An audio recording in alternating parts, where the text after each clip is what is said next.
I keep hearing people say, God is in control, therefore I'm not worried. Well, yeah, God is in control, and that might be the reason why you ought to be worried. Well, maybe not worried. Let me correct myself. Concerned. I'll put it that way. The United States of America just mocked God, and I'm going to explain. Throughout the history of the world, most people have been born under tyranny or monarchy or autocracy, meaning they were born under a ruler who ruled over them, that they didn't choose, they were just born under that ruler. In fact, that's how most people measured time. We're in 2024. Well, they would say in the such and such year of Emperor Tiberius, the 5th year of Tiberius. That's how they measured time, by the lifetime of their rulers. And even today, about 70% of the people living in the world live under our autocracy. In other words, they don't get to have a say in who governs them.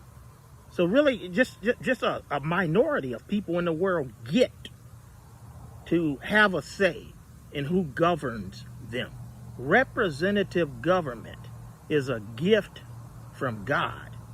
Benjamin Franklin went into the Constitutional Convention. He came out of the Constitutional Convention, and someone asked him, Mr. Franklin, what form of government do we have? And he said, a republic, if we can keep it. So the people of the United States have been given a gift from God. Representative government, that's a gift. And before you say, oh no, the people shouldn't rule. Well, wait a minute now. You go back to the Bible.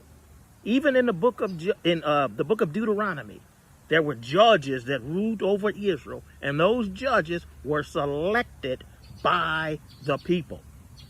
And then the people said, no, we don't want that. We want a king. And so here's the thing. Assuming that the Bible describes God, assuming that this book describes what God is, I've read this book. And one thing about how God is described in this book, God does not like when people trifle over gifts that are given to them. The parable of the talents. There was a man that was given 1 talent, and he didn't use that talent. He just hid it under the ground, didn't do anything with it. That upset God. Another passage in the Bible, I think it's in Hebrews, it says if God gives you the Holy Spirit and you trample it under your foot, God is not pleased with that. The United States, the people of the United States have been given a gift that it has been exercising. Well, white people exercised it at the beginning, but all Americans didn't have it for the full 250 years or so. But anyway, the point is, the people of the United States have been given a gift, representative government, a republic. That's a gift. What are the people doing? They're saying, hey, we don't want that. We want a strong man to come in and take over and put these Mexicans, Muslims, and black people in their place. Put these transsexuals in their place. That's what they want. I guess deal with the enemies. You see signs, God, the guns, and country. Okay? That's what the people are doing. They're mocking. That's what they did. They mocked God. God gave us a gift, and we're squandering it, saying, nope, we just want this strong man who has no respect for the Constitution. He thinks that his will embodies the will of the American people. We haven't had a president like that since Teddy Roosevelt. And so, yeah, God is in control, but is God going to bail the United States out of this? I don't know.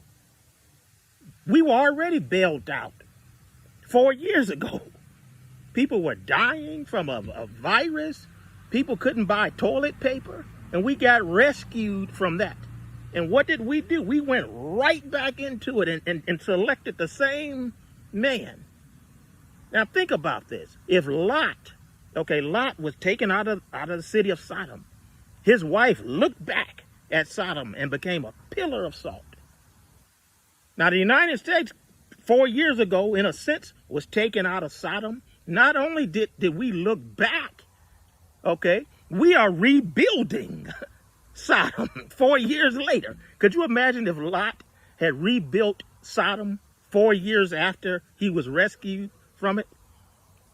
God would be under no obligation to bail Lot out.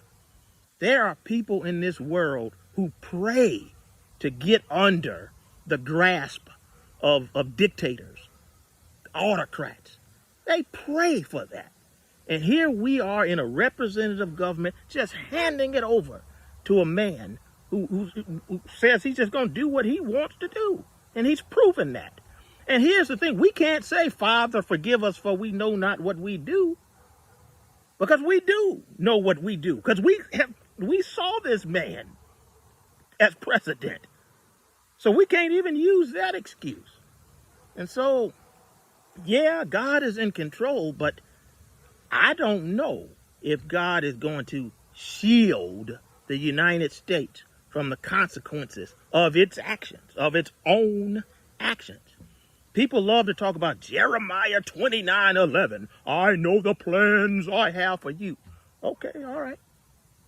But do we see T-shirts with Jeremiah 29:10 on it? We love the quote 11, but look at 10 sometime. Because those plans that God had for the Jews came after a 70-year captivity. So those plans, I know the plans I have. Yeah, those plans came after 70 years of being in captivity. Now, I'm not saying the United States is about to be in captivity for 70 years, but there might be some trouble. My cousin put it this way. She said, put on your seat belt because there will be a bumpy ride. And she very well may be correct. So, yeah, God is in control. But that doesn't mean he's going to bail out the United States of America.